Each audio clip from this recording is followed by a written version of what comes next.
Mi hermano de 21 años, Andrés, robó mi tarjeta de débito mientras dormía y despilfarró 160.000 pesos en frivolidades. Mi madre, Susana, lo defendió, diciendo que era solo un niño. No discutí, así que simplemente llamé al abogado testamentario y les tendí una trampa que nunca vieron venir. La cuenta que vació no era mía. Era la que le costaría su herencia de 4.500.000 pesos. Aquí es donde la historia realmente comienza, y no querrás perderte lo que sucede. Asegúrate de estar suscrito para verla hasta el final. Siempre tenemos curiosidad, ¿desde qué parte del mundo nos están viendo hoy? Háganoslo saber en los comentarios. La gripe se había instalado en mis huesos con saña. Durante 2 días, había sido un despojo miserable en mi sofá, envuelta en mantas, sobreviviendo a base de té y televisión diurna de baja calidad. A mis 29 años, rara vez me enfermaba. Pero cuando lo hacía, el mundo se detenía. Mi trabajo como archivista en la UNAM requería una concentración meticulosa, algo imposible cuando mi cabeza se sentía como si estuviera rellena de algodón. Había enviado un correo electrónico a mi departamento, me había tomado la semana libre y me había rendido a la fiebre. Fue en este estado vulnerable y semilúcido que la primera alerta de mensaje de texto sonó desde mi teléfono en la mesa de centro. La ignoré. Luego sonó una y otra vez, un rápido e insistente ding-ding que atravesó mi neblina febril. Con un gemido, me incliné, mis músculos gritando en señal de protesta. La pantalla era una pared cegadora de notificaciones de mi banco. Alerta. Su tarjeta de débito ha sido utilizada para una compra de $44.000 en tenis de lujo Polanco. Alerta. Su tarjeta de débito ha sido utilizada para una compra de $34.000 en Mac Store. Alerta, su tarjeta de débito ha sido utilizada para una compra de $13.500 en Liverpool. Alerta, su tarjeta de débito. La lista continuaba. Mi corazón martilleaba contra mis costillas, un repentino pavor frío barriendo el calor de la gripe. Me apresuré a abrir la aplicación del banco, mis dedos temblando. El saldo, que debería haber sido de poco más de 4.500.000 pesos, era ahora de 4.340.000 pesos y pico. En el lapso de unos 90 minutos, mientras dormía, alguien había sustraído casi 160.000 pesos. Supe con una certeza que me dejó sin aliento quién había sido. Me levanté del sofá y tropecé hacia mi habitación, mis pies descalzos fríos sobre el suelo de madera. Mi bolso estaba en la cómoda. Lo abrí, con movimientos frenéticos, y rebusqué en su contenido. Mi tarjeta de débito personal estaba allí. Mis tarjetas de crédito estaban allí.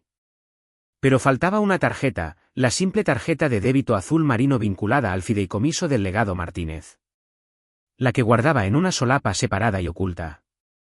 La que nunca, jamás, debía ser utilizada. La habitación dio vueltas. Esto no era solo un robo. Era una catástrofe. Regresé cojeando a la sala de estar y me derrumbé en el sofá, mi respiración entrecortada y agitada. Justo en ese momento, mi teléfono sonó. Era mi madre, Susana. Miré la pantalla, mi pulgar flotando sobre el botón de rechazar, pero sabía que tenía que contestar. Jimena, cariño, ¿cómo te sientes? Su voz era despreocupada, excesivamente alegre. Era la voz que usaba cuando estaba a punto de pedir algo, como estaba aprendiendo, cuando estaba encubriendo a alguien. Mamá, logré decir, mi voz un graznido seco. Alguien robó mi tarjeta. Alguien robó la tarjeta del fondo fiduciario. Hubo medio segundo de silencio, un diminuto vacío de estática. ¡Oh, cielos! ¿Robada? ¿Estás segura? Quizás simplemente la extraviaste. Fue utilizada, mamá. 160.000 pesos han desaparecido de esa cuenta. 160.000. Oh, Dios mío, dijo ella nerviosamente. Bueno, no te preocupes por eso con tu cabecita enferma. Estoy segura de que es solo un malentendido.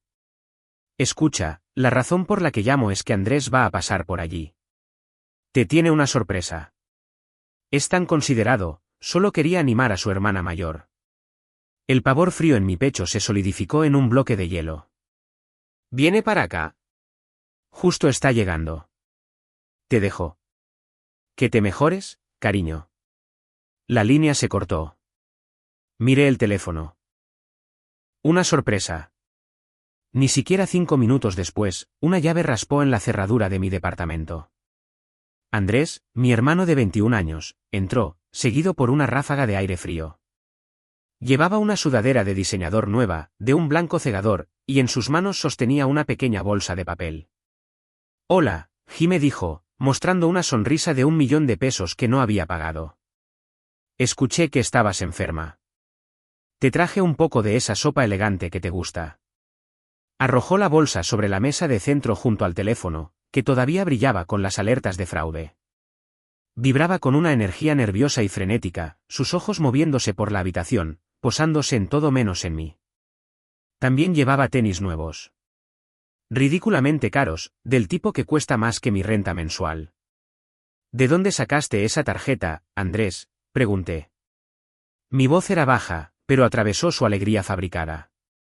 Se quedó helado, su sonrisa vacilando. ¿Qué tarjeta? ¿De qué estás hablando? La tarjeta de débito de mi bolso. La que usaste para comprar esa sudadera y esos tenis y lo que sea que esté en la bolsa nueva de Liverpool que veo asomando de tu mochila.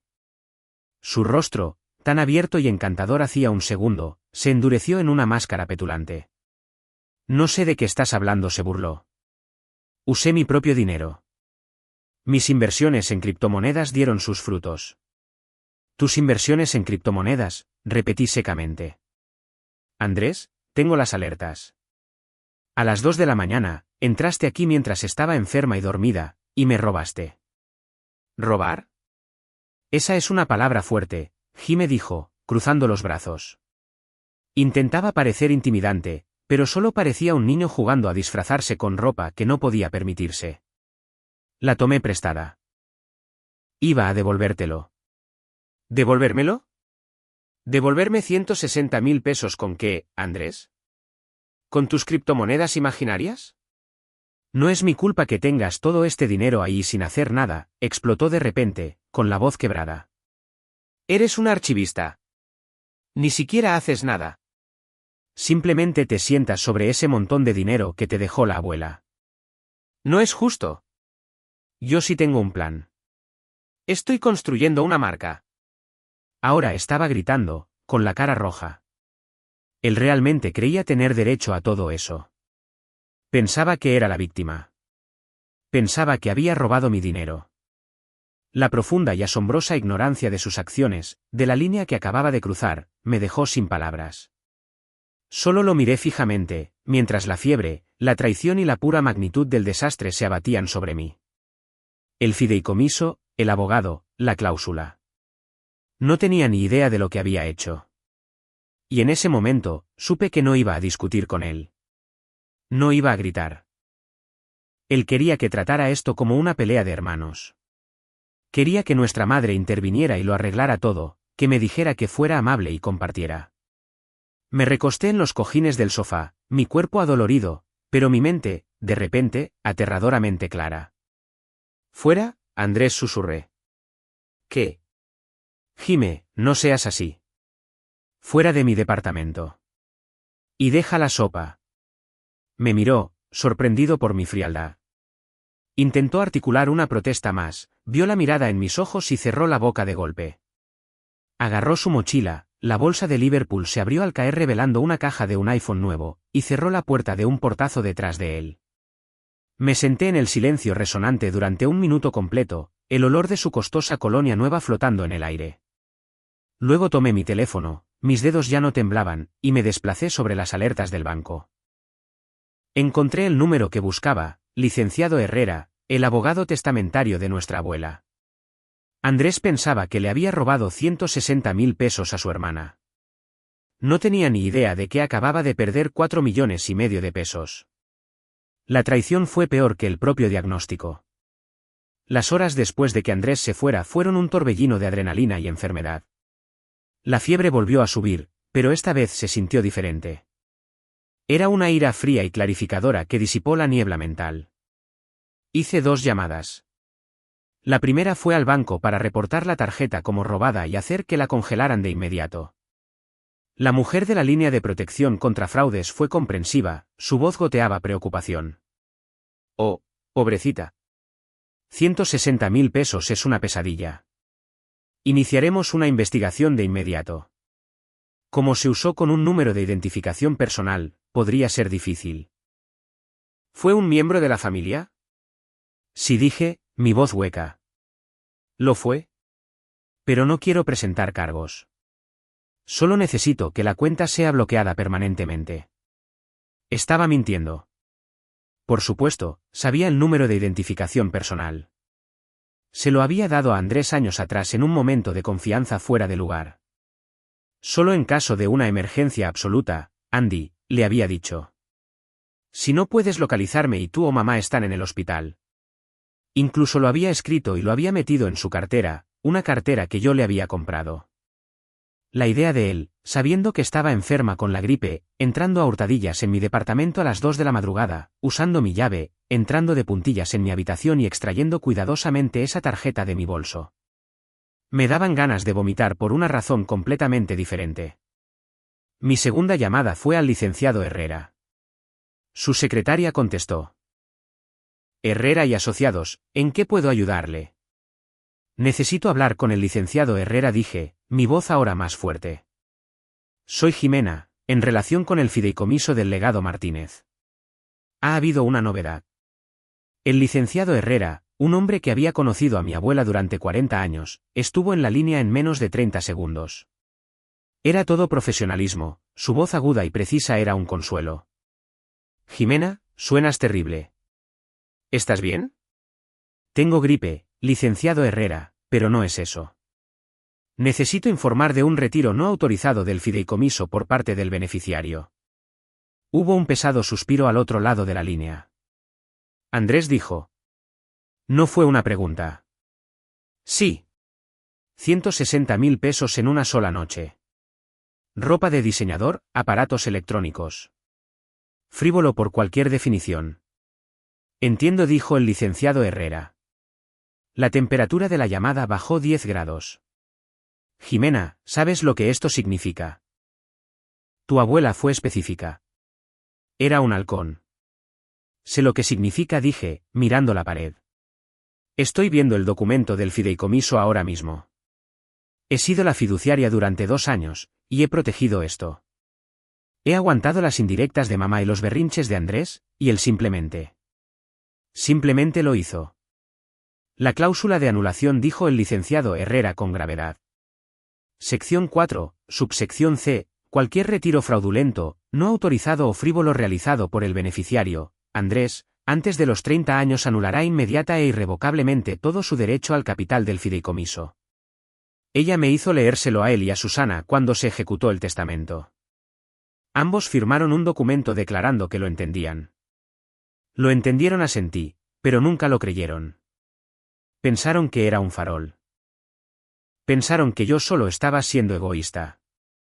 Habían olvidado una cosa crucial, Jimena, dijo el licenciado Herrera, su voz endureciéndose. Olvidaron que tu abuela nunca iba de farol. Y olvidaron que tú, como fiduciaria, estás legalmente obligada no a tu familia, sino al fideicomiso mismo. Tienes un deber fiduciario de ejecutar su voluntad exactamente como está escrita. ¿Qué hago ahora?, pregunté. Tú no haces nada. Descansas. Te recuperas de la gripe. Yo, mientras tanto, presentaré una petición ante el juzgado de lo familiar para notificarles del incumplimiento del fideicomiso. Solicitaré los registros bancarios y los recibos de las tiendas, que serán fáciles de conseguir. Luego programaremos una reunión contigo, con Andrés y con tu madre. Hizo una pausa. Quiero que estés preparada, Jimena. No reaccionarán bien. Lo sé, dije. Gracias, licenciado Herrera. Colgué y me dejé caer de nuevo contra los cojines. Lo habían olvidado. Habían olvidado quién era mi abuela. Pensaban que era solo una dulce anciana que les dejó algo de dinero. Olvidaron que era la mujer que construyó un imperio inmobiliario de la nada, que podía detectar a un mentiroso a kilómetros de distancia y que amaba a su familia, pero no era ciega a sus defectos. Y definitivamente habían olvidado que yo era su nieta. El resto del día fue tranquilo. Mi teléfono vibraba con mensajes de texto de mi madre. Andrés está muy molesto. Realmente heriste sus sentimientos, Jimena, seguido de, dijo que te iba a devolver el dinero. Ya sabes cómo es con sus proyectos. Deberías apoyarlo más. Y finalmente, es solo un niño, Jime. Tú tienes tanto y él no tiene nada. Tienes que dejar de reaccionar de forma exagerada y llamarlo. Leí cada mensaje, mi pulgar trazando la pantalla, y no sentí nada. El grifo emocional que había pasado toda mi vida dejando abierto para ellos, el que derramaba empatía, excusas y mis propios ahorros para cubrir sus emergencias, acababa de secarse. Es solo un niño. Un niño de 21 años que acababa de cometer un robo mayor. Mi madre, Susana, fue la arquitecta de esto. Andrés era solo su obra maestra del privilegio. Recordé cada vez que me había pedido prestados unos miles para cubrir la factura de su tarjeta de crédito. Cada vez que me había convencido de ser su aval en un contrato de arrendamiento que él finalmente rompería. Solo necesita un poco de ayuda para arrancar, cariño. Es mucho más difícil para los hombres jóvenes hoy en día. Esta vez era diferente. No iba a llamar. No iba a arreglar las cosas. Iba a seguir las instrucciones del fideicomiso. Iba a cumplir con mi deber. Pensaban que yo era solo la hermana mayor tranquila y tímida, la archivista aburrida. Pensaban que era débil. Pero habían olvidado una cosa crucial. Una archivista sabe exactamente dónde está cada documento, entiende cada encuadernación, y sobre todo, respeta la naturaleza permanente e inmutable de la palabra escrita. Mi abuela, Graciela, fue la roca de mi vida. Mientras mi madre, Susana, era un torbellino de drama emocional e inestabilidad financiera, Graciela era el centro tranquilo y estable. Después de que mi padre se fue, Susana nos mudó con Graciela por solo unos meses. Nunca nos fuimos. La casa de Graciela, una robusta casona porfiriana que compró con su propio dinero, se convirtió en mi santuario. Fue ella quien me inculcó el amor por la historia, por los libros, por el poder silencioso de los hechos. Me enseñó a ser meticulosa, a ser responsable y a desconfiar del encanto sin sustancia. El encanto es barato, Jimena decía, mirándome por encima de sus lentes. Pero la integridad, eso no tiene precio. Y tu madre compra el encanto a crédito. Graciela vio cómo Susana consentía a Andrés desde el día en que nació. Él era el niño, la segunda oportunidad, el hijo de oro. Mientras a mí me daban tareas y se esperaba que consiguiera un trabajo de medio tiempo a los 16, a Andrés se le daba. Bueno, todo lo que quería. Cuando rompió la ventana de un vecino, Susana les dijo que yo debía haberlo distraído. Cuando reprobó sus materias, Susana culpó a los maestros. Cuando obtuvo su primera tarjeta de crédito y la agotó en una semana, Susana vino a mí llorando, rogándome que lo cubriera para que su futuro no se arruinara. Yo tenía 23 años, trabajando en mi primer empleo, y vacié mis ahorros para pagar sus pantalones de diseñador y videojuegos. Tú eres la responsable, Jime, decía Susana, como si fuera un cumplido. Eres mi roca. Pero una roca es solo algo sobre lo que pararse. Con el tiempo, se desgasta.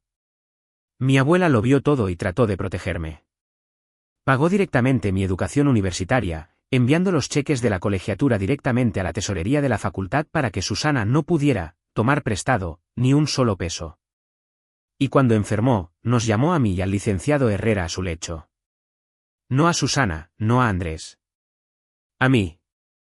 Está todo en el fideicomiso, Jimena susurró, su mano frágil en la mía. 4,5 millones de pesos para Andrés. Pero tú, querida, eres la fiduciaria. Eres el dragón en la puerta. No puede tocar un centavo hasta que tenga 30 años, a menos que sea para gastos educativos verificados o un enganche para su primera casa. Y tú, y solo tú, apruebas el retiro. Abuela, eso es. Eso es demasiada responsabilidad, había tartamudeado. No, dijo ella, su voz de repente fuerte. Es la cantidad perfecta de responsabilidad para ti. Y es la única manera de que él pueda aprender. Tu madre intentará engatusarte para que se lo des. Él intentará hacerte sentir culpable. No los dejes. Los documentos son tu escudo. Úsalos. Y luego me dedicó una sonrisa débil y astuta. Y lee la sección 4C con mucho cuidado, querida. Es mi pequeña póliza de seguro. Contra. Bueno, contra ellos. Murió 2 días después. El día de la lectura del testamento fue una actuación que nunca olvidaré.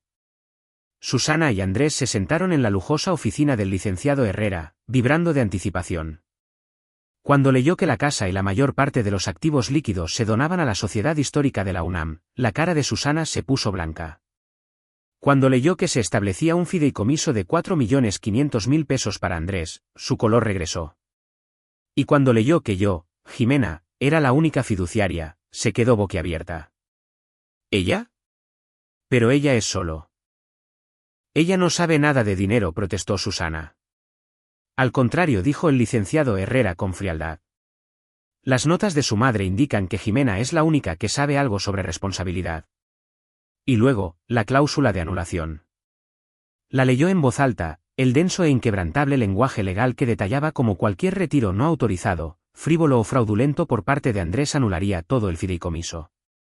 Andrés había estado enviando mensajes de texto, sin siquiera escuchar. Pero Susana escuchó. Y vi en sus ojos que no escuchó una advertencia. Escuchó un desafío. Pensó que podría encontrar una manera de evitarlo. Pensó que podría trabajar en mí, su roca, y desgastarme. Durante 2 años, lo había intentado. Cada pocas semanas, había una nueva idea de negocio de Andrés, el aspirante a operador de criptomonedas. Solo necesita una pequeña inversión, Jime. 180.000 pesos. Puede convertirlos en 1 millón. El fideicomiso lo prohíbe, mamá. Es frívolo. No es frívolo.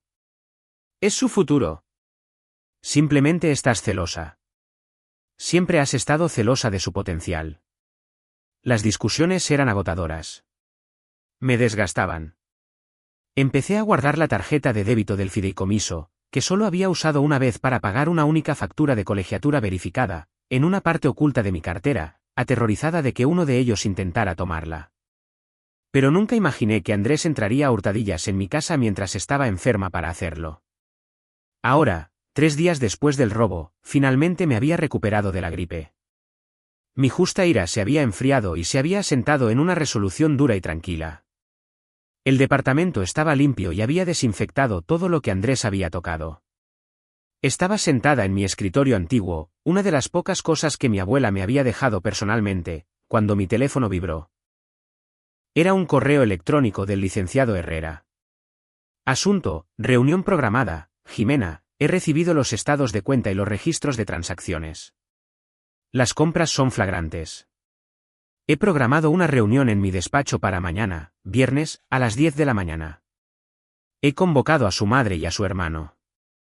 Su asistencia es obligatoria. Por favor, sea puntual. Cerré la computadora portátil. Sentí una extraña y hueca calma. Esto ya no se trataba solo de las ideas de negocio de Andrés. Se trataba de Susana. Ella era la verdadera antagonista. Andrés era solo su arma mal apuntada.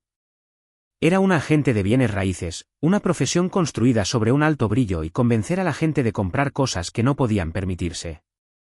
Le había vendido a Andrés una fantasía de una vida sin consecuencias, y había estado tratando de hacerme pagar la comisión. Pensé en ella por teléfono, su voz tan despreocupada.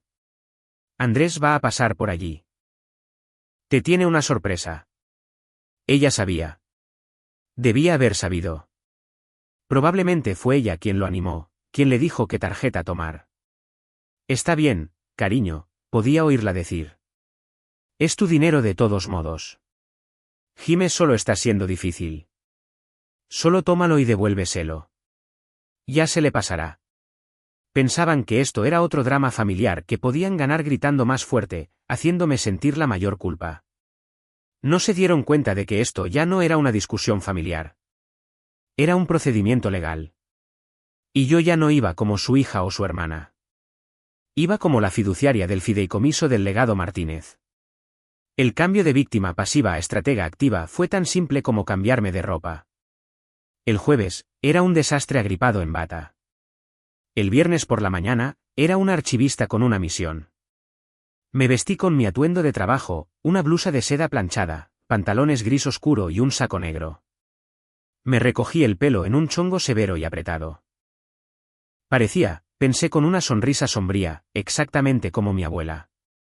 Pasé la hora antes de la reunión preparándome. Mi investigación no fue difícil. El licenciado Herrera ya se había encargado de la parte legal, solicitando los registros. Mi trabajo era ensamblar la narrativa. Como archivista, mi superpoder es la organización. Encuentro patrones en el caos. Tomo cajas dispares y desordenadas de información y construyo una historia clara y factual.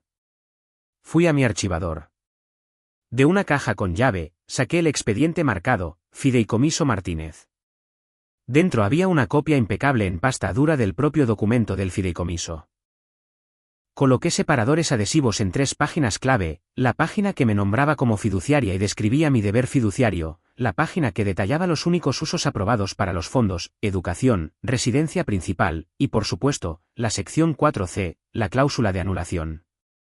A continuación, inicié sesión en mi computadora portátil. El licenciado Herrera me había enviado los registros bancarios. Los imprimí.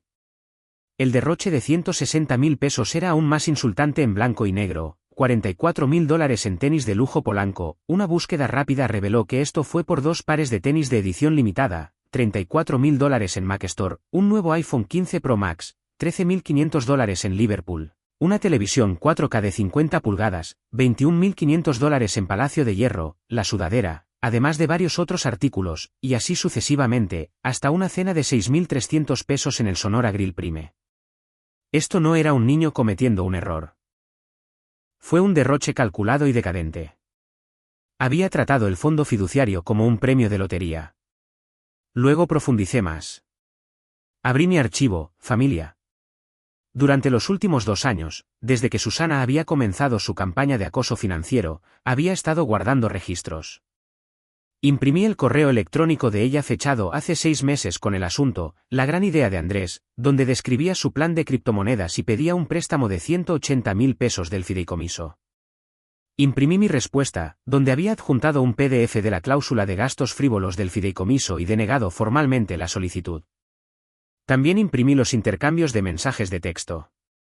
Susana, Jime, el coche de Andrés se ha descompuesto. Necesita 27.000 pesos para la reparación. Por favor, cariño. Solo esta vez. Yo, mamá, el fideicomiso no puede pagar eso.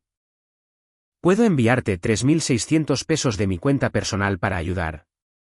Susana, no tienes corazón. Dejarías a tu hermano tirado. Tenía una carpeta entera de estos. No se trataba solo del robo de Andrés. Se trataba de demostrar un patrón de comportamiento.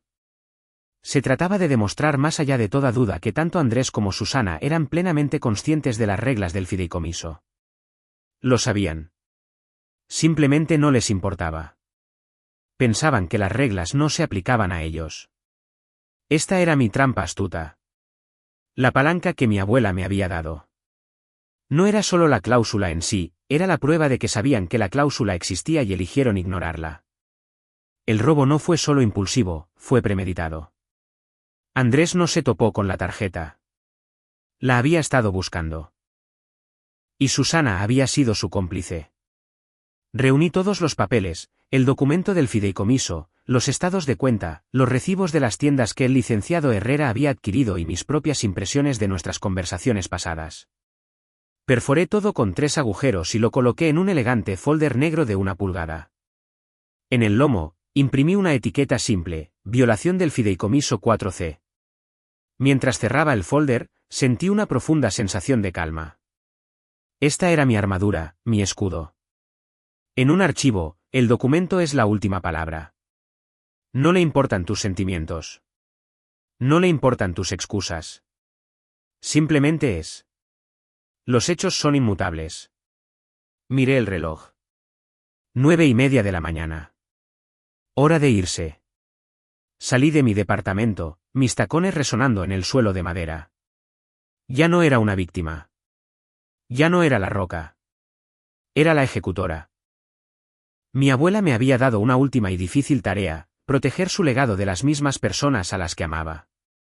Y mientras conducía hacia el despacho del licenciado Herrera, sentí el peso de su convicción asentarse sobre mis hombros. No estaba haciendo esto solo por mí. Lo estaba haciendo por ella. Estaba honrando su último deseo. La investigación había terminado. La confrontación estaba a punto de comenzar. El despacho del licenciado Herrera estaba en el piso 14, un mundo silencioso con paneles de madera que olía a libros viejos y café caro. Su secretaria, una amable mujer mayor llamada señora Delia, me dedicó una sonrisa triste y cómplice. «Ya están en la sala de juntas, querida», susurró. «El licenciado Herrera te está esperando». Empujé la pesada puerta de roble. La habitación estaba dominada por una larga y pulida mesa de caoba. El licenciado Herrera se sentaba en la cabecera, una imagen de autoridad legal. Y en el lado opuesto, pareciendo pequeños y fuera de lugar, estaban Susana y Andrés. Susana iba vestida con su mejor atuendo de agente inmobiliaria, un traje sastre rojo brillante que parecía gritar, «Estoy al mando», pero su rostro estaba pálido y sus dedos trituraban nerviosamente un pañuelo de papel en su regazo. Andrés estaba encorvado en su silla, vistiendo una de sus nuevas sudaderas de diseñador, con los brazos cruzados, mirando hosco la mesa. Levantó la vista cuando entré, sus ojos abiertos con una mezcla de desafío y, por primera vez, un destello de miedo. «Jimena, gracias por venir», dijo el licenciado Herrera, su voz resonando en la silenciosa habitación. «Por favor, siéntate». Tomé el asiento directamente frente a ellos, a la derecha del licenciado Herrera. Coloqué mi folder negro sobre la mesa con un golpe sordo y definitivo. El sonido resonó ligeramente. Andrés se estremeció. Los ojos de Susana se entrecerraron, fijándose en el lomo del folder. Ahora comenzó el licenciado Herrera, entrelazando sus dedos. «Estamos aquí para discutir un asunto grave.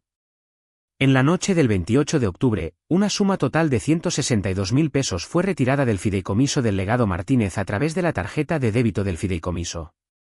«Fue un malentendido», intervino Susana de inmediato, su voz alta y tensa. Andrés iba a devolverlo todo. Solo se entusiasmó un poco con una inversión. «Jimena lo sabe. Solo está siendo vengativa porque siempre ha estado celosa de él». No dije nada. Simplemente abrí mi folder. «Susana, debo pedirle que permanezca en silencio hasta que haya terminado», dijo el licenciado Herrera, su tono gélido. «Esto no es una discusión familiar. Es una revisión legal de un incumplimiento del fideicomiso». Andrés dijo, fijando a mi hermano con la mirada, «¿Tomaste o no tomaste la tarjeta de débito del bolso de tu hermana e hiciste estas compras?». Andrés se hundió más en su silla, su cara enrojeciendo. «Ella no la estaba usando», masculló. «Es mi dinero de todos modos. La abuela me lo dejó a mí». «Incorrecto», dije. Mi voz era baja y clara, y silenció la habitación. Ambos me miraron. «¿Qué dijiste?», espetó Susana. Pasé a la primera pestaña de mi folder. «Dije, incorrecto», repetí, mirando directamente a Andrés. «La abuela no te dejó ningún dinero. Dejó dinero en un fideicomiso.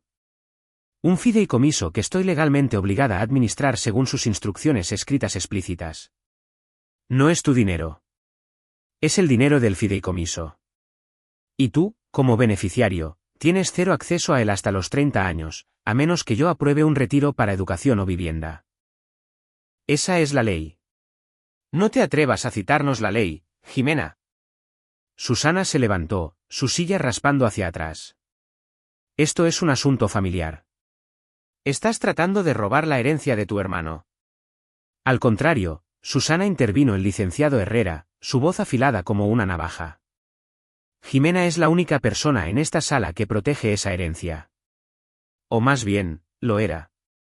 Recogió un fajo de papeles.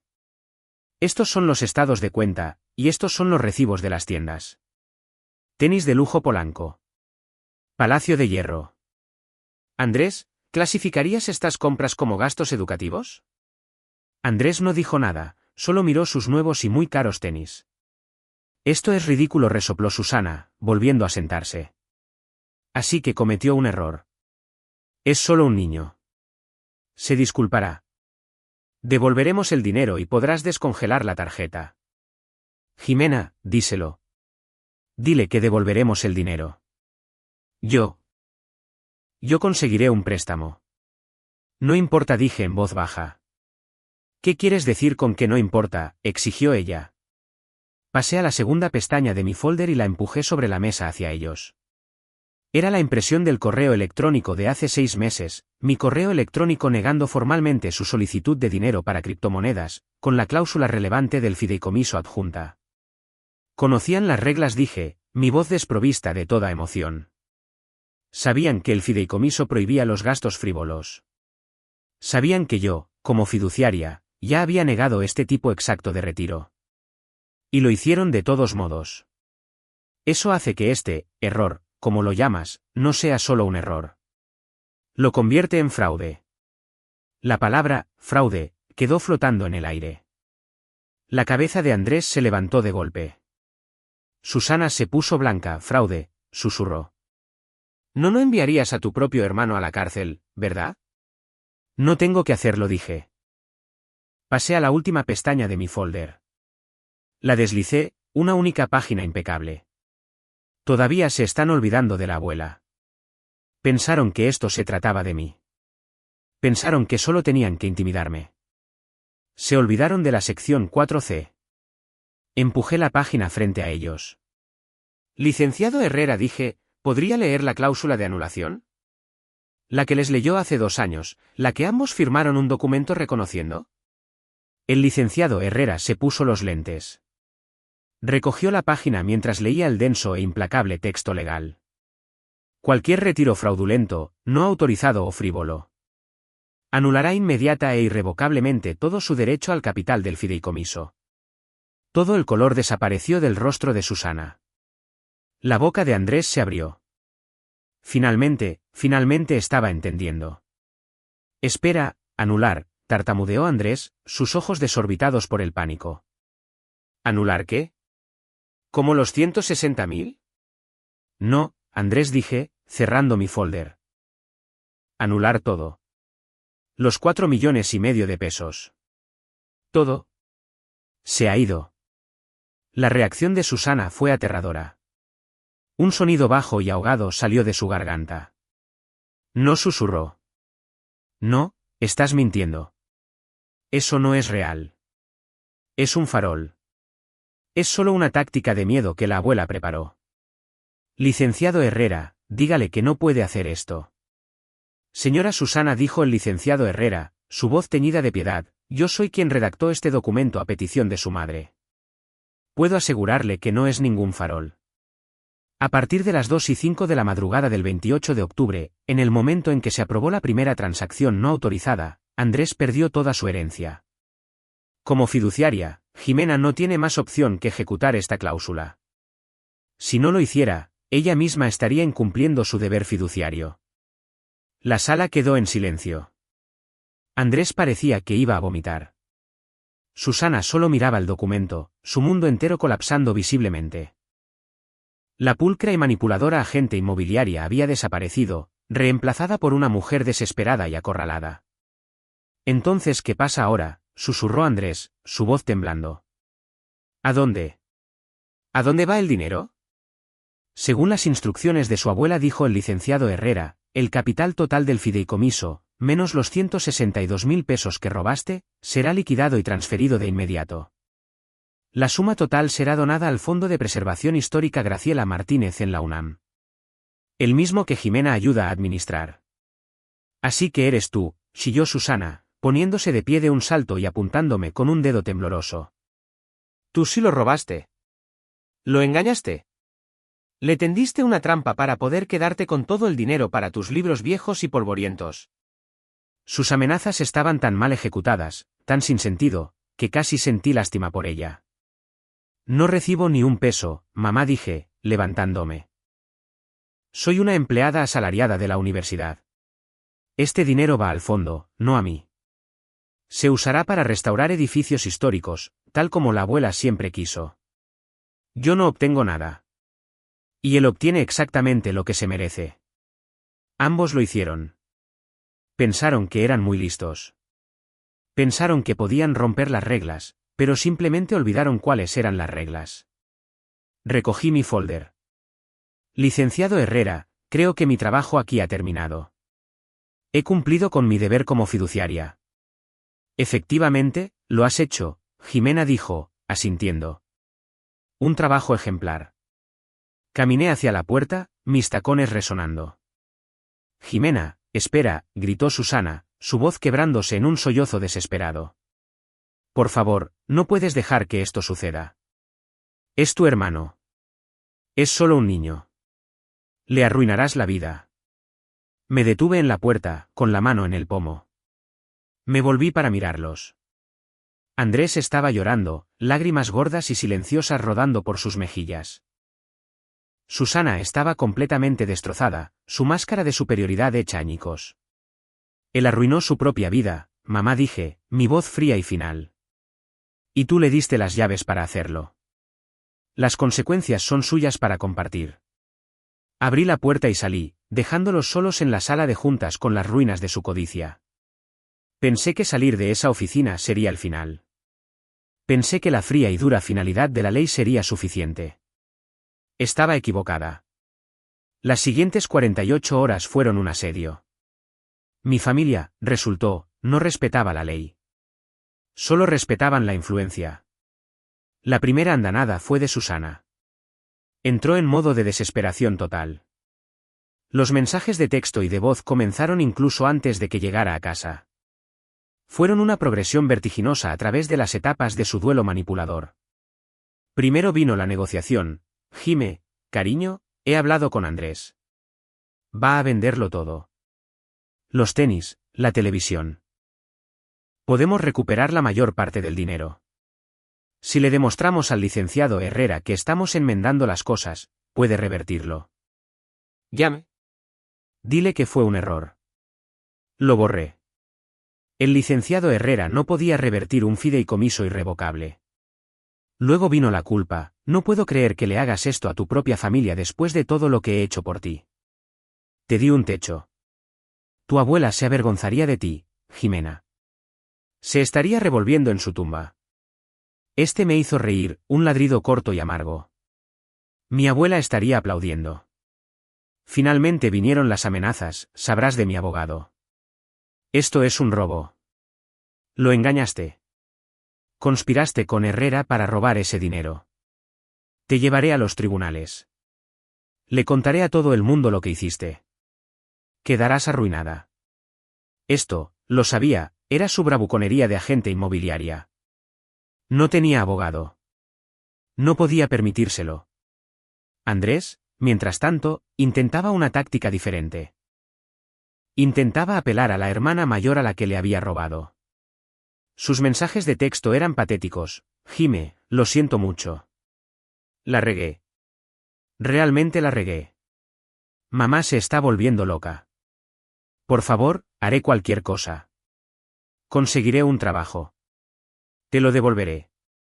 Lo juro. No dejes que me quiten mi futuro. Por favor, Jime. Eres la única que puede arreglar esto. Eres la única que puede arreglar esto. El viejo y familiar estribillo. Toda mi vida, había sido la arregladora de la familia, la responsable, la que limpiaba sus desastres. Simplemente no podían comprender que ya había terminado. Puse mi teléfono en silencio. La verdadera escalada llegó al día siguiente. Estaba en el trabajo, en lo profundo de los archivos de la UNAM, catalogando un conjunto de cartas del siglo XIX. Los archivos son mi santuario, una bóveda de hechos con clima controlado e insonorizada. Nadie podía llegar a mí allí. O eso pensaba. Sonó el teléfono de mi oficina. Era la recepción. Señorita Martínez, su madre está aquí. Parece muy alterada. La sangre se me heló. No puede estar aquí, Bárbara. Esta es un área segura. Se lo dije, pero está montando tremenda escena en la biblioteca central. Exige verla. Suspiré, pellizcando el puente de mi nariz. Voy para allá. Salí al gran vestíbulo principal de la biblioteca, parecido a una catedral, y allí estaba ella. Susan. Su traje sastre rojo estaba arrugado, su maquillaje corrido y su cabello era un desastre. Estaba de pie en el mostrador de circulación principal, gritándole a un pobre estudiante trabajador. Sé que está ahí dentro. Díganle que salga. Es mi hija. Mamá, dije, mi voz haciendo eco en el vasto espacio. Se dio la vuelta. En el momento en que me vio, su rostro se contrajo y se lanzó a su actuación final y más poderosa, el colapso público. Jimena, gimió, corriendo hacia mí y agarrando mis brazos. Los estudiantes levantaron la vista de sus libros. Jimena, tienes que detener esto. Nos estás destruyendo. Estás destruyendo a tu hermano. Mamá, estás haciendo una escena, dije, mi voz baja, tratando de liberar mis brazos. Tienes que irte. Este es mi lugar de trabajo. No me importa. No me iré hasta que arregles esto, sollozó, aferrándose a mí. Es un buen chico, Jime. ¿Él solo? Cometió un error. No puedes arruinarle toda la vida por un error. Y ahí estaba. La palabra que lo había protegido toda su vida, el borrador mágico para todas sus transgresiones. No era un criminal. Solo era un niño que cometió un error. Dejé de tirar. Miré a mi madre directamente a los ojos. Su rostro era una máscara de trágica desesperación, pero sus ojos eran duros y calculadores. Estaba usando esto, todo. La humillación pública, las lágrimas. Estaba tratando de quebrarme. Un error, dije, mi voz baja pero audible, es derramar una taza de café. Un error es olvidar pagar un recibo. Entrar a hurtadillas en la casa de tu hermana, robar su tarjeta de débito y gastar 160.000 pesos en artículos de lujo no es un error. Es un delito. ¿Cómo te atreves?, siseó ella, sus lágrimas secándose milagrosamente. Y no soy yo quien está arruinando su vida, continué, mi voz fortaleciéndose. Eres tú. Tú eres la que le dijo que tenía derecho a ese dinero. Tú eres la que le dijo que las reglas no se aplicaban a él. ¿Eres la que le dijo que viniera a mi departamento, no es así? Probablemente le dijiste qué tarjeta tomar. Pensaste que eran mis ahorros personales, ¿verdad? Pensaste que simplemente me rendiría y lloraría, y prometerías pagarme más tarde. No tenías idea de que le estabas diciendo que activara un documento legal que firmaste hace 2 años. Su rostro se quedó flácido. La conmoción de ser vista de manera tan completa y precisa la silenció. El caso está armado, mamá. El licenciado Herrera presentó la petición. Está hecho. Activaste la cláusula de anulación. Tú hiciste esto, no yo. Me volví hacia el estudiante trabajador. Por favor, llame a Vigilancia UNAM. Mi madre está invadiendo la propiedad. Tú. No lo harías, susurró ella, su voz temblando con genuina sorpresa. Mírame. Le di la espalda y caminé de regreso hacia las puertas seguras del archivo. No miré hacia atrás, ni siquiera cuando la oí empezar a gemir de nuevo. Un sonido diferente esta vez. No era una actuación. Era el sonido crudo y feo de la derrota.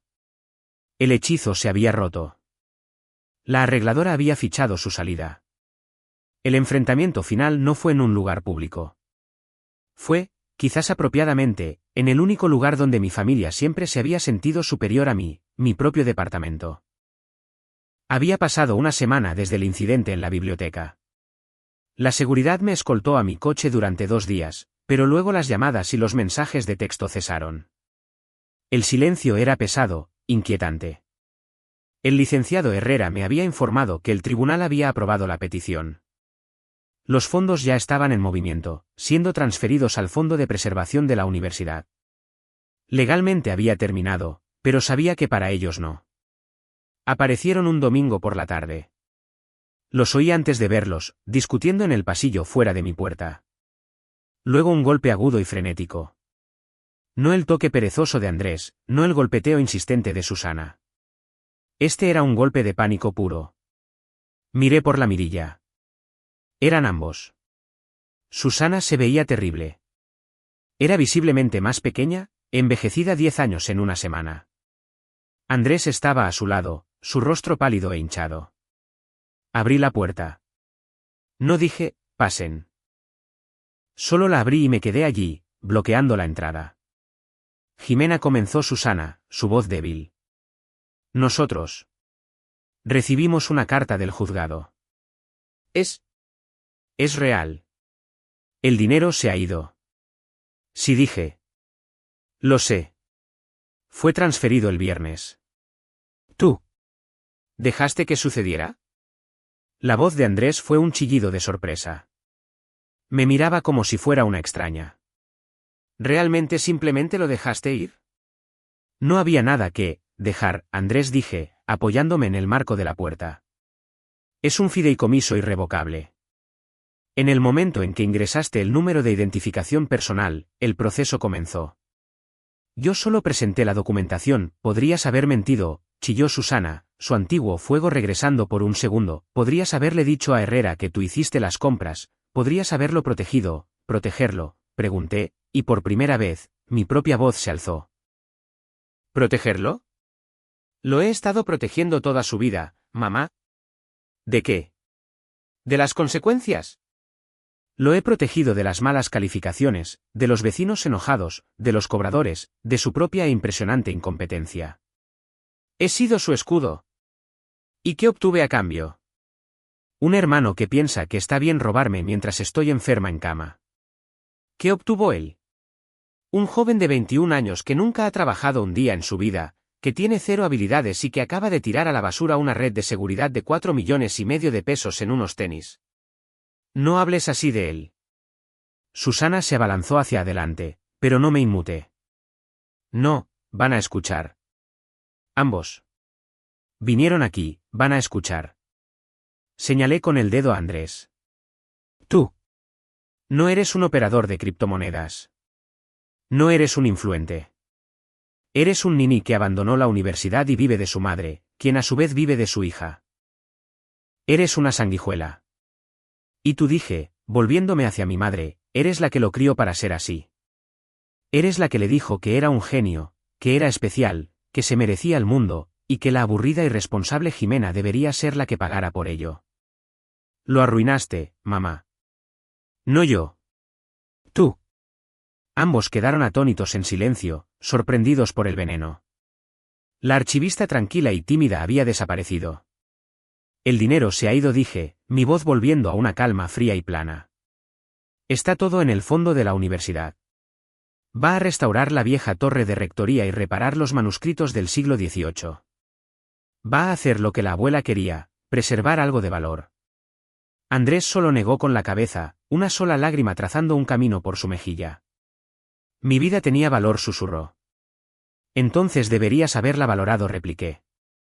Deberías haber leído el documento. Deberías haber escuchado. Deberías, por una vez en tu privilegiada vida, no haber sido un niño egoísta y codicioso. Y entonces, el momento final y triunfal. Andrés, mi hermano, el hijo de oro, se volvió hacia nuestra madre. Su rostro, que siempre había estado lleno de arrogancia, ahora estaba simplemente vacío. Vacío y enojado. Me dijiste que todo estaría bien, dijo, su voz temblando.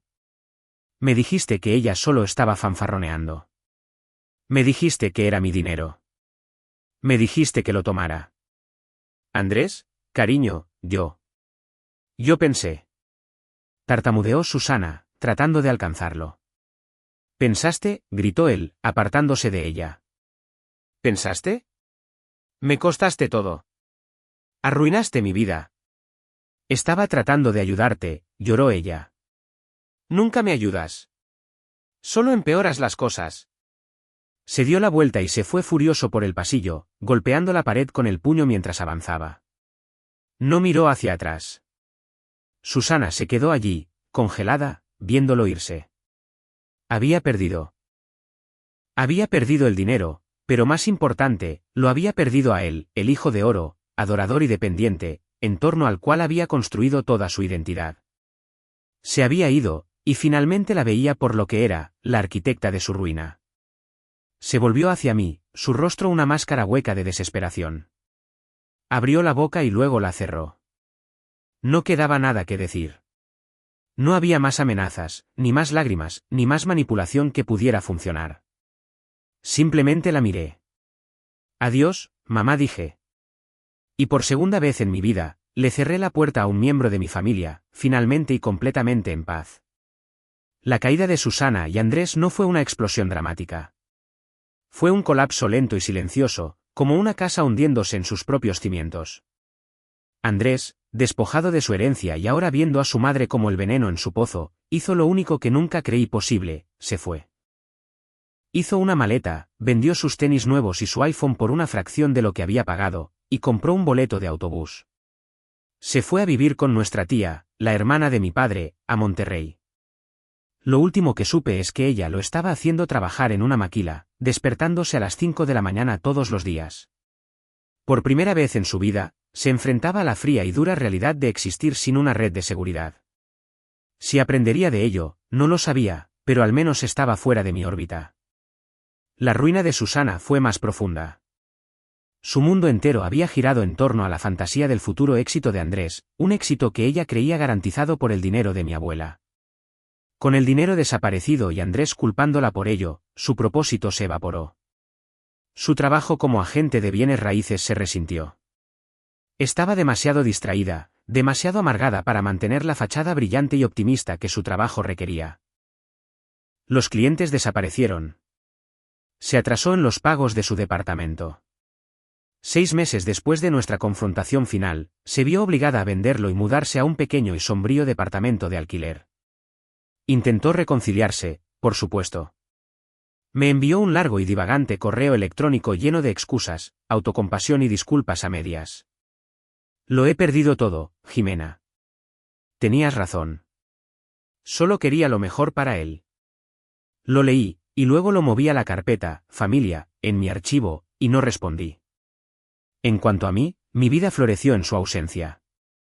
Un gran y pesado peso que ni siquiera me había dado cuenta de que llevaba se había levantado. Mi departamento era verdaderamente mío. Mi dinero era mío. Mi tiempo era mío. Ya no era la arregladora de la familia, y la libertad era embriagadora. Aproximadamente un mes después de que los fondos se liquidaran, recibí una carta formal del rector de la UNAM. Era una invitación a una pequeña ceremonia. Fui, curiosa. En la ceremonia, develaron una placa en el recién restaurado gran pórtico de la Biblioteca Central. Decía, estas restauraciones fueron posibles gracias a una generosa donación del Fondo de Preservación Histórica Graciela Martínez. Mi jefe, el director de los archivos, me encontró después. Jimena dijo, estrechando mi mano cálidamente. Todos escuchamos lo que hiciste. La forma en que defendiste la integridad de ese fideicomiso. Fue notable. Tu abuela estaría increíblemente orgullosa. Miré la placa, la piedra limpia y brillante, las letras grabadas profundamente. Tenía razón. Ella lo estaría. Había cenado con el licenciado Herrera unas semanas antes. Él había insistido en invitarme a celebrar. Durante el postre, me miró con una sonrisa triste. Tu abuela era una mujer muy inteligente, dijo. Ella sabía que esto sucedería. Sabía desde el día en que nació Andrés que él y Susana intentarían dilapidar su legado. No escribió esa cláusula de anulación solo para proteger el dinero, Jimena. ¿Qué quiere decir?, pregunté. La escribió para protegerte a ti. Sabía que era la única manera de liberarte para siempre. Tenía razón. Fue su último regalo para mí. No fue dinero ni una casa. Fue una elección. Fue el permiso legal e inquebrantable que necesitaba para finalmente dejar de ser su roca y comenzar a ser mi propia persona.